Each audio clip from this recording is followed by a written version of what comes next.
കസ്റ്റംസും ഡാൻസാഫും അടക്കം നിരവധി സംസ്ഥാന കേന്ദ്ര ഏജൻസികളുടെ സഹായത്തോടെ വലിയ തോതിലുള്ള മയക്കുമരുന്ന് കേസുകളാണ് പിടികൂടിയിരിക്കുന്നത്. അതിൽ നിരവധി പേർ അറസ്റ്റിലായിട്ടുണ്ട്. കഴിഞ്ഞ ഒരു കൊല്ലത്ത് കണക്കെടുക്കുമ്പോൾ ഏകദേശം 1300 കോടി രൂപയോളം വിലമതിക്കുന്ന മയക്കുമരുന്നാണ് ഈ സംഘങ്ങൾ കണ്ടെത്തിയിട്ടുള്ളത്. അതിൽ നിരവധി പേർ അറസ്റ്റിലായിട്ടുണ്ട്. ഈയിടെ ഉണ്ടായ ഡൽഹിയിൽ വെച്ച് പിടികൂടിയ 1000 കോടി രൂപ വിലമതിക്കുന്ന മയക്കുമരുന്നാണ് ഏറ്റവും പുതുതായുള്ള വലിയ കണക്ക്.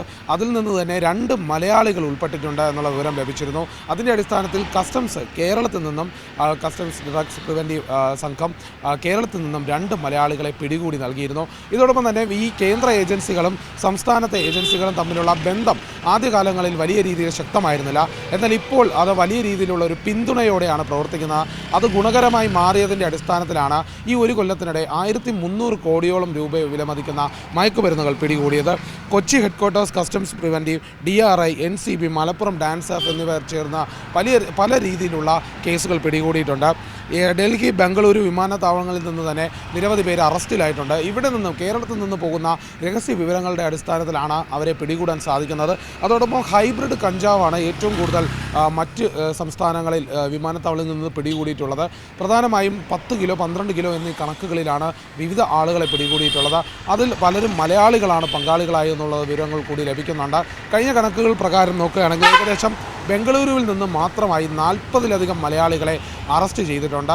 അതോടൊപ്പം തന്നെ മറ്റ് ഡൽഹി വിമാനത്താവളത്തിൽ നിന്നും, മുംബൈ വിമാനത്താവളത്തിൽ നിന്നുമെല്ലാം, ഭുവനേശ്വർ വിമാനത്താവളത്തിൽ നിന്നുമെല്ലാം മലയാളികളെ പിടികൂടിയതായുള്ള വിവരങ്ങൾ കൂടി ലഭിക്കുന്നുണ്ട്. രാജ്യത്തേക്ക് ഹൈബ്രിഡ് കഞ്ചാവ് എത്തുന്നതും ഇവിടെ നിന്ന് മറ്റിടങ്ങളിലേക്ക് കടത്തുന്നതും വലിയ തോതിൽ വളർന്നിരിക്കുകയാണ്. MDMA അടക്കമുള്ള രാസലഹരികൾ ഉപയോഗിക്കുന്നതിനപ്പുറം ഹൈബ്രിഡ് കഞ്ചാവിലേക്ക് പല ആളുകളും മാറുന്നത് വലിയൊരു വിശേഷമായി മാറിയിരിക്കുകയാണ്. ഏതായാലും കൂടുതൽ ആളുകളെ തന്നെ കണ്ടെത്താനുള്ള വിവരങ്ങൾ ശേഖരിച്ചു വരുന്നുണ്ട്. രഹസ്യ വിവരങ്ങളുടെ അടിസ്ഥാനത്തിലുള്ള പരിശോധനകൾ നടക്കുന്നുണ്ട്. പുതിയ പദ്ധതികൾ പ്രകാരമുള്ള അന്വേഷണമുണ്ട്. അതുകൊണ്ട് തന്നെ വിവിധ സ്ഥലങ്ങളിലായി തന്നെ കേരളത്തിൻ്റെ വലിയ രീതിയിലുള്ള ഒരു പിന്തുണ മറ്റ് സംസ്ഥാനങ്ങൾക്ക് ലഭിക്കുന്നുണ്ട്. കേരളത്തിൽ നിന്നുള്ള ഏജൻസികൾ മാത്രമല്ല, സംസ്ഥാനത്തിനപ്പുറത്തേക്ക് കേന്ദ്ര ഏജൻസികൾ വലിയ രീതിയിൽ കൈകോർത്തുകൊണ്ടുള്ള അന്വേഷണമാണ് ഇപ്പോൾ നടക്കുന്നത്. ഇനി വരും ദിവസങ്ങളിലും കൂടുതൽ അന്വേഷണം വ്യാപിപ്പിച്ചിരിക്കുന്ന ഒരു സാഹചര്യമാണ് ഇപ്പോഴുള്ളത്. ഏറ്റവും പുതിയ വാർത്തകളും വിശേഷങ്ങളും വിരൽ തുമ്പിലറിയാൻ സീ മലയാളം ന്യൂസ് എല്ലാ ഡിജിറ്റൽ പ്ലാറ്റ്ഫോമുകളിലും ലഭ്യം.